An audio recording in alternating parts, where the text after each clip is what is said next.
الشيطان الرجيم. بسم الله الرحمن الرحيم.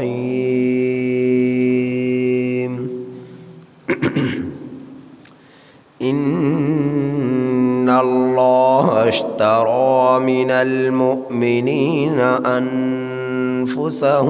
وأموالهم بأن لهم الجنة يقاتلون في سبيل الله فيقتلون ويقتلون وعدا عليه حقا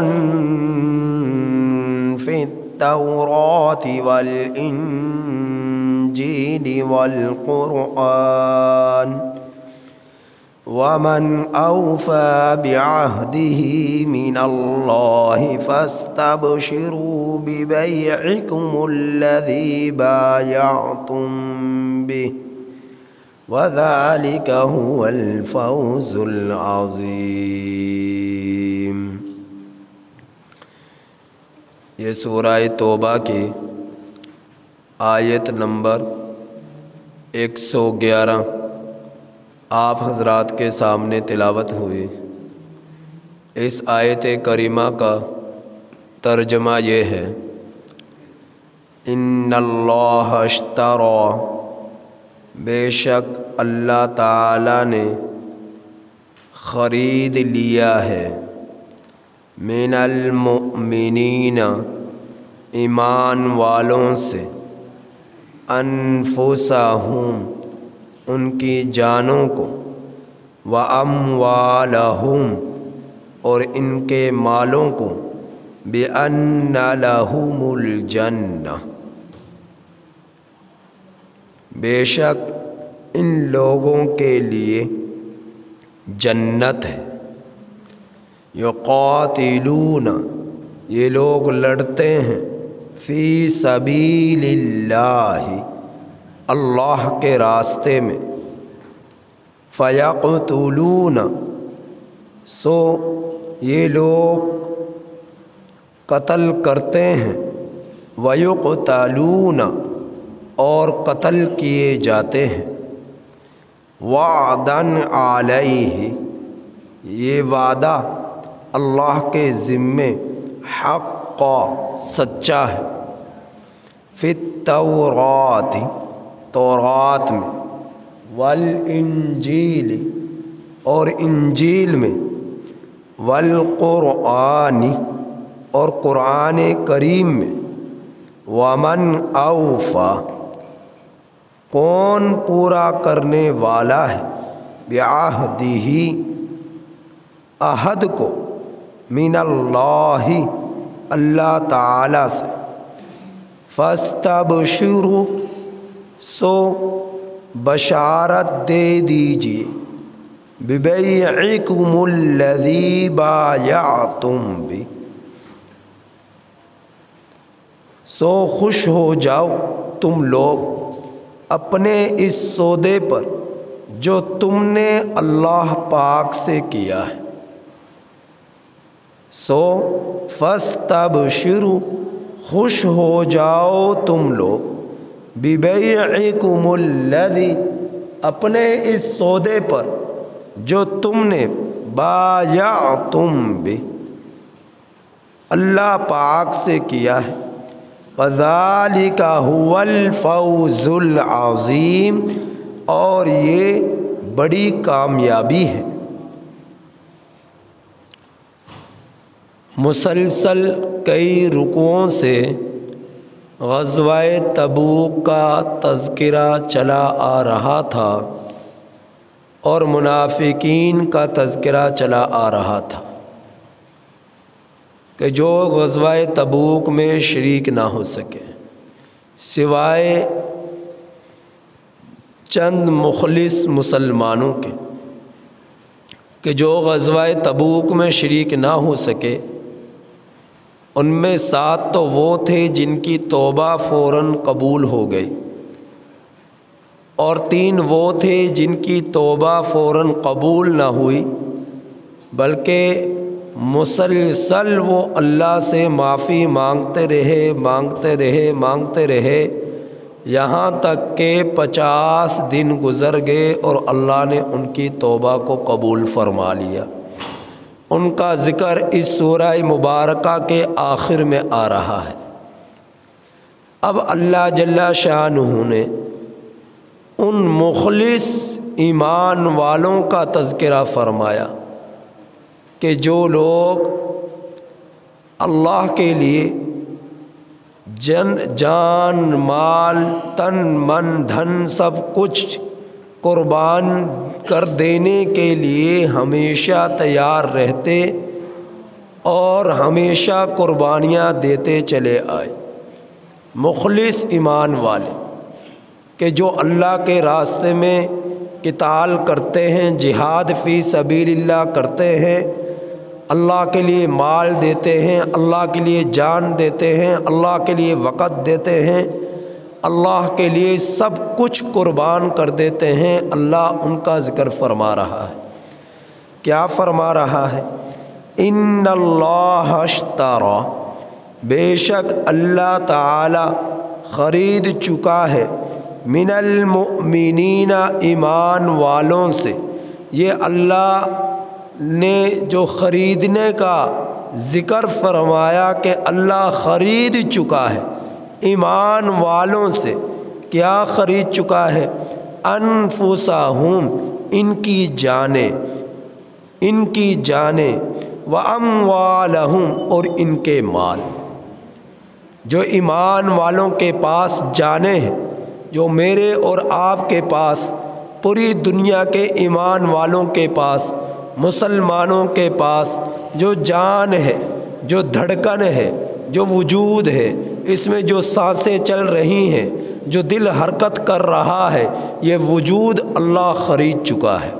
یہ سانسیں اللہ خرید چکا ہے،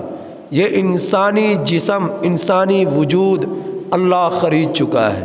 اب یہ اللہ نے خریدنا کس اعتبار سے فرمایا؟ یہ اس اعتبار سے فرمایا کہ یہ مجازی طور پر ہے، جبکہ یہ جان بھی اللہ کی، انسان کے پاس مال بھی اللہ کا، یہ دھڑکنیں بھی اللہ کی، یہ سانس بھی اللہ کی، یہ دل بھی اللہ کا، یہ آنکھیں بھی اللہ کی، یہ زبان بھی اللہ کی، یہ کان بھی اللہ کے، یہ ہاتھ بھی اللہ کے، یہ پاؤں بھی اللہ کے، سر سے لے کر پاؤں کے ناخن تک پورا وجود انسان کا اللہ کا ہے، اللہ کا دیا ہوا ہے۔ کیا خوب کسی شاعر نے فرمایا کہ جان دی ہوئی اسی کے تھی، حق تو یہ تھا کہ حق ادا نہ ہوا۔ جان دی ہوئی اسی کی تھی، حق تو یہ تھا کہ حق ادا نہ ہوا۔ تو یہ انسان کے پاس وجود اللہ کا ہے، یہ سانسیں اللہ کی ہیں، اللہ ہی کا دیا ہوا ہے۔ یہ اللہ نے مجازی طور پر ارشاد فرمایا کہ میں خرید چکا ہوں ایمان والوں سے، خرید چکا ہوں ایمان والوں سے ان کے جان، ان کے مال۔ یہ اللہ نے فرمایا انسانوں کو سمجھانے کے لیے کہ یہ جان دی ہوئی اگرچہ میری ہے، دے کر بھی پھر خریدنے کا لفظ استعمال کیا تاکہ ایمان والے سمجھ جائیں کہ اس وجود پر میرا کوئی حق نہیں ہے،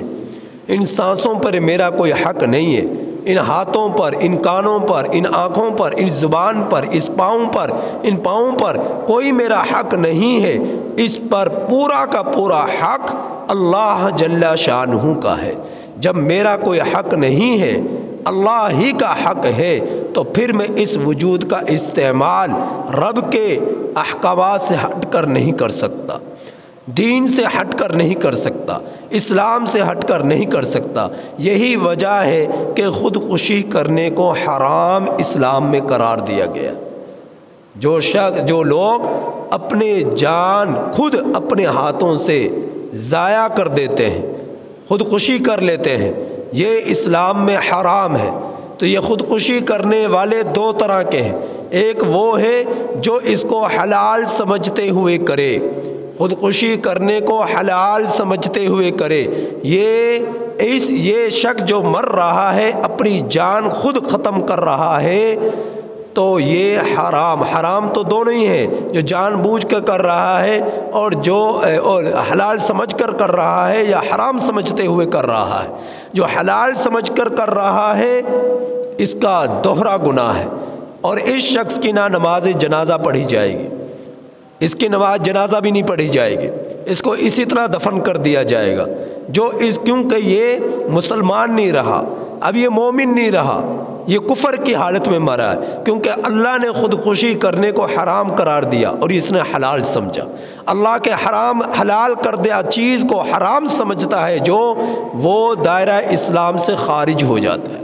تو جس نے جان بوجھ کر اس جان کو، اگرچہ اس کی اپنی ہے، مرنے والے نے حلال سمجھا اور اس کو ذبح کر ڈالا، اپنے آپ کو ختم کر ڈالا، تو یہ حالت کفر میں مرا ہے، حالت اسلام میں نہیں مرا، حالت کفر میں مرا ہے۔ تو یہ اس شخص کا نماز جنازہ پڑھنا حلال نہیں، اس کو غسل دینا حلال نہیں، اس کو اسی طرح دفن کر دیا جائے گا جس طرح کافروں کو دفن کیا جاتا ہے، جس طرح کافروں کو دفن کیا جاتا ہے، اس کو اسی طرح مٹی میں دفن کر دیا جائے گا۔ ہاں، وہ شخص جس نے اس خودکشی کرنے کو حرام سمجھا،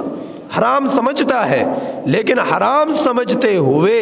یہ اپنے آپ کو مار ڈالتا ہے، جس طرح دنیا کے مصائب سے تنگ آ کر، خاندانی مسائل سے تنگ آ کر، غربت سے تنگ آ کر، فقیری سے تنگ آ کر، اور جو ہے دنیا کے ستائے جانے سے تنگ آ کر کوئی شخص جو ہے اپنے آپ کو ختم کر ڈالتا ہے، لیکن سمجھتا ہے کہ میں جو کر رہا ہوں یہ فعل حرام ہے، یہ غلط ہے، لیکن پھر بھی تنگ آ کر وہ اپنے آپ کو مار ڈالتا ہے، یہ بھی گناہ کبیرہ ہے۔ لیکن اس کے لیے اتنی چھوٹ ہے کہ اس کا نماز جنازہ بھی پڑھا جائے گا اور اس کے غسل بھی دیا جائے گا اور مسلمانوں کے قبرستان میں بھی اس کو دفن کیا جائے گا۔ ہاں، حاکم وقت وہ اس کا نماز جنازہ نہیں پڑھائے گا، حاکم صاحب اقتدار وہ اس کا نماز جنازہ نہیں پڑھائیں گے، عام لوگ پڑھائیں گے۔ یہ اس کے لیے ایک وعید ہے تاکہ لوگوں کو پتہ چلے کہ یہ کام جو اس نے کیا ہے گناہ کے راستے کو اختیار کر کیا ہے۔ اللہ کیوں اب یہ حرام کیوں قرار دیا گیا؟ کیونکہ جان پر اس کا حق ہی نہیں ہے، سانسوں پر اس کا حق ہی نہیں ہے، آنکھوں پر، وجود پر، دل کی دھڑکنوں پر، سانسوں پر اس کا حق ہی نہیں ہے، کیونکہ اس کے اوپر تو پورا کا پورا حق اللہ جل شانہ کا ہے، اس کا اپنا ہے ہی نہیں۔ جب اس کا اپنا ہے ہی نہیں تو یہ کس طرح اپنے وجود پر اپنے ذاتی طور طریقوں سے اس کا استعمال کر سکتا؟ نہیں کر سکتا، نہیں کر سکتا۔ تو یہ وجود اللہ کا دیا ہوا، یہ سانسیں اللہ کی دی ہوئی، اس پر خود سے کوئی اس کا استعمال اپنے طریقے سے نہیں کر سکتا، اللہ کے بتلائے ہوئے طریقے سے کر سکتا ہے۔ تو اللہ رب العزت کا دیا وجود ہے۔ اللہ پھر بھی مجازی طور پر فرما رہے ہیں کہ اللہ خرید چکا ہے تم لوگوں سے تمہاری جان، تمہارے مال، کس کے بدلے؟ بِأَنَّ لَهُمُ الْجَنَّةَ، جنت کے بدلے۔ جنت بھی اللہ کی، یہ وجود بھی اللہ کا۔ پھر ان انسانوں کو، ایمان والوں کو، ضمیر کو بیدار کرنے کے لیے اللہ فرما رہا ہے کہ تمہیں جنت کے بدلے میں خرید چکا ہوں، تمہاری جان کو بھی، مال کو بھی، اگرچہ ہے اللہ کا ہی لیکن مجازی طور پر سمجھانے کے لیے فرمایا۔ کس اعتبار سے خرید چکے؟ اب یہ ایمان والوں نے کرنا کیا ہے کہ ان کو جنت ملے؟ اللہ فرما رہا ہے یقاتلون فی سبیل اللہ، یہ لوگ لڑتے ہیں اللہ کے راستے میں، یہ جہاد فی سبیل اللہ کرتے ہیں، قتال کرتے ہیں اللہ کے راستے میں، فیقتلون، یہ قتال کرتے ہیں، مارتے ہیں کافروں کو، دشمن اسلام کو، ویقتلون، اور خود بھی اللہ کے راستے میں شہید کر دیے جاتے ہیں، یا خود بھی اللہ کے راستے میں شہید کر دیے جاتے ہیں۔ وعدن علیہ حقا، یہ اللہ کا یہ وعدہ سچا ہے، اللہ پر یہ وعدہ سچا ہے جو اللہ نے ایمان والوں سے کیا ہے۔ شہید کے بہت شہید کے درجات ہیں، شہید کئی طرح کے ہوتے ہیں۔ ایک شہید وہ ہے جو پیٹ کے درد میں مر جائے، وہ بھی شہید ہے، جو پانی میں ڈوب کر مر جائے وہ بھی شہید ہے، سواری سے گر کر مر جائے وہ بھی شہید ہے، مکان کی چھت سے گر کر مر جائے وہ بھی شہید ہے، پیٹ کے درد میں مر جائے وہ بھی شہید ہے، نمونیا سل میں مر جائے وہ بھی شہید ہے، اور اپنی جان کو بچاتے ہوئے مر جائے وہ بھی شہید ہے، آگ میں جل کر مر جائے وہ بھی شہید ہے۔ تو شہید کے بہت سارے درجات ہیں، لیکن سب سے بلند مقام اس شہید کا ہے جو اعلاء کلمات اللہ کے لیے، دین کی خاطر، اسلام کی خاطر، دین کے خاطر اللہ رب العزت کے راستے میں دشمنان اسلام سے لڑتے ہوئے مر جائے۔ ایک صحابی آئے اور آ کر نبی کریم صلی اللہ علیہ وسلم سے درخواست کی، اے اللہ کے رسول صلی اللہ علیہ وسلم، ہم دیکھتے ہیں لوگ ہم دیکھتے ہیں اپنے مال کو بچاتے ہوئے مر جاتا ہے، یا کسی اور اپنے جو ہے دنیا کی خاطر مال کماتے ہوئے مر جاتا ہے، تو کیا وہ بھی شہید ہے؟ عام جھگڑے ہو جاتے ہیں، ان میں ایک دوسرے کو مار دیتے ہیں، کیا وہ شہید کے مرنے والا شہید ہوگا؟ نبی کریم صلی اللہ علیہ وسلم نے فرمایا نہیں، سب سے شہید کے بہت سارے درجے ہیں، مراتب ہیں، سب سے اعلیٰ شہید وہ ہے جو اللہ رب العزت کے راستے میں لڑتے ہوئے مرے، اعلاء کلمات اللہ کے لیے، دین کی بلندی کے لیے، دین کی سرخروئی کے لیے، جو اللہ کے راستے میں لڑتے ہوئے مرے وہ سب سے اعلیٰ درجے پر ہے، وہ سب سے شہید کا سب سے بڑا اور بلند مقام ہے۔ تو شہید کے تو بہت سارے مراتب ہیں، لیکن سب سے بڑا مرتبہ اور درجہ اس شہید کا ہے جو اللہ رب العزت کے راستے میں لڑتے ہوئے مرے دین کے خاطر۔ تو اللہ رب العزت فرما رہے وعدن علیہ حقا، یہ اللہ کے ذمہ وعدہ سچا ہے۔ جو اللہ کے راستے میں لڑتے ہیں، جہاد فی سبیل اللہ کرتے ہیں، یہ اللہ نے وعدہ کیا ہے جنت کا ان ایمان والوں سے، جو یہ وعدہ چلا آ رہا ہے اللہ کا ایمان والوں سے، کب سے؟ فی التورات، تورات میں بھی یہ اللہ کا وعدہ تھا ایمان والوں سے، والانجیل، اور انجیل میں بھی یہ وعدہ رہا ہے ایمان والوں سے اللہ کا، والقرآن، اور قرآن کریم میں بھی یہ اللہ کا وعدہ رہا ہے ایمان والوں سے۔ تو یہ اللہ رب العزت کا وعدہ جہاد فی سبیل اللہ کرنے والوں کے لیے کہ اللہ ان کو جنت دے گا، جنت الفردوس عطا فرمائے گا، یہ وعدہ اللہ رب العزت کا تورات میں بھی رہا، انجیل میں بھی رہا، قرآن کریم میں بھی موجود ہے۔ تو جس طرح تورات میں موجود، انجیل میں موجود، قرآن کریم میں موجود، اب اس وعدے کو کوئی اس وعدے پر یقین نہ کرے اور اس وعدے کی سچائی کو سچ نہ سمجھے، تو اس سے بڑا منافق کوئی شخص نہیں، احمق کوئی شخص نہیں ہے، اس سے بڑا بدبخت کوئی شخص نہیں ہے۔ تو اللہ رب العزت کے دین کے خاطر پہلے زمانے میں ایسا ہوتا تھا کہ لوگ اللہ کے لیے لڑتے جیتے تھے، اللہ کے لیے مرتے تھے، اللہ کے لیے تڑپتے تھے، اور دین کی خاطر تن من دھن سب کچھ قربان کر دیا کرتے تھے۔ آج یہ زمانہ ہے کہ لوگ جو ہے دنیا پرستی میں مبتلا ہو چکے، لوگ جو ہے مال کی محبت میں مبتلا ہو چکے، لوگ جو ہے شہوت رانی میں مبتلا ہو چکے، لوگ جو ہے مال کے ہوس نے ان کو کمزور کر دیا، بزدل کر دیا۔ تو آج یہ ہے کہ آج مسلمان شہید ہو رہا ہے، آج مسجد اقصی پر جو ہے دشمن قابض ہونے کے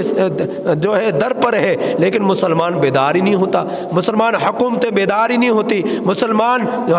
جو ہے 57 ملک کی افواج بیداری نہیں ہوتی۔ وجہ کیا ہے کہ دنیا پرستی ہمارے اندر آ گئی۔ تو اللہ رب العزت کا یہ اعلان ہے، یہ اللہ کی طرف سے بشارت ہے کہ جو اللہ کے راستے میں قتال کرتے ہیں، جو اللہ کے راستے میں لڑتے ہیں اور اللہ کے راستے میں شہید کر دیے جاتے ہیں، مار دیے جاتے ہیں، اللہ کا ان لوگوں کے ساتھ وعدہ ہے جنت الفردوس کا، جنت کا ان لوگوں کے ساتھ وعدہ ہے۔ تو اللہ تعالیٰ فرما رہے اللہ کے اس وعدے پر جو ایمان والے اللہ تعالیٰ سے یہ سودا کر چکے ہیں جنت کا، کہ جان اللہ کے لیے قربان کر دی، جان اسی کی دی ہوئی تھی، اور اسی جان کو اپنے ذاتی اغراض کے لیے استعمال نہیں کیا، دنیا پرستی کے لیے استعمال نہیں کیا، مال دنیا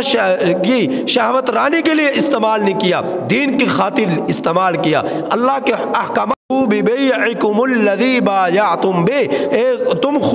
تمہیں خوش ہو جاؤ اللہ تعالیٰ سے کیے ہوئے اس وعدے پر جو تم نے اللہ تعالیٰ سے سودا کیا ہے، جو تم نے اللہ تعالیٰ سے سودا کیا جان کے نذرانوں کا، اجان اس سودے پر تم خوش ہو جاؤ۔ فَاسْتَبْشِرُوا، اے ایمان والو تم خوش ہو جاؤ اپنے اس سودے پر جو تم نے اللہ پاک سے کیا ہے، وَذَلِكَ هُوَ الْفَوْزُ الْعَظِيمُ، یہ بڑی کامیابی ہے، یہ بڑی کامیابی ہے۔ تو اصل کامیابی یہ ہے جو انسان اللہ تعالیٰ سے وعدے کو پورا کرنے کی صورت میں کر لے، اور جو شخص اللہ تعالیٰ سے کیے ہوئے وعدے کو، سودا جو اللہ سے کر چکے ہیں ایمان والے، اس کو جو پورا نہ کرے تو یہ بڑی کامیابی نہیں۔ چاہے دنیا کی دولتیں آ جائیں، عہدے آ جائیں، اقتدار آ جائے، چاہے دنیا کا سب کچھ آ جائے، لیکن اللہ راضی نہ ہوا تو کچھ نہ ملا، کیونکہ 70-80 سالہ زندگی ہے، سب کچھ ختم ہو جائے گا، اقتدار بھی چھن جائیں گے، عہدے بھی چھن جائیں گے، دولت بھی چھن جائے گی، جان کے ساتھ ہی سب کچھ ختم ہو جائے گا، اور انسان مٹی کا ڈھیر بن جائے گا اور کچھ نہ ہوگا۔ اس لیے جو چند اللہ رب العزت نے سال زندگی کے لیے دیے ہیں، چند ایام اللہ نے زندگی گزارنے کے لیے دیے ہیں، حق تو یہ ہے کہ ان ایام کو جس نے جان دی ہے اسی کے خاطر گزارے جائے، اسی کے لیے جیا جائے، اسی کے لیے مارا جائے، اسی کے لیے سب کچھ کیا جائے، اور وہ اللہ کی ذات ہے۔ اللہ کے خاطر انسان اپنا تن من دھن سب کچھ قربان کر دے، سب کچھ قربان کر دے، یہ ہے اصل کامیابی۔ اس کے علاوہ جس کامیابی کو ہم دنیا کا اندر تلاش کر رہے ہیں یہ ایک دھوکہ ہے، یہ اصل کامیابی نہیں ہے۔ کامیابی وہ ہے جس کی طرف اللہ پکار رہا ہے، اور وہ ہے جنت الفردوس، وہ ہے آخرت، وہ ہے رب کی محبت، وہ ہے رب کے قربتیں، وہ ہے رب کی طرف سے ملنے والی رفعتیں جو ایمان والوں کو ملنے والی ہیں۔ لہٰذا اس کو تلاش کرنے کی کوشش کریں، اسے حاصل کرنے کی کوشش کریں۔ تو اللہ رب العزت نے جو جان دی یہ بھی اللہ کی امانت، جو مال دیا وہ بھی اللہ کی امانت۔ اب جو لوگ شادی بیاہوں پر جو پٹاخے چلاتے ہیں، چھریاں چلاتے ہیں اور اسراف کرتے ہیں، مال کا بے جا استعمال کرتے ہیں، تو یہ اللہ کو کل قیامت کے دن جواب دینا پڑے گا، اللہ کو کل قیامت کے دن جواب دینا پڑے گا۔ ہونا یہ چاہیے جو اللہ نے تمہیں مال دیا اللہ کے دین میں اسے خرچ کرو، دین کا کام کرنے والوں پر اسے خرچ کرو، جہاد فی سبیل اللہ کرنے والوں پر اسے خرچ کرو۔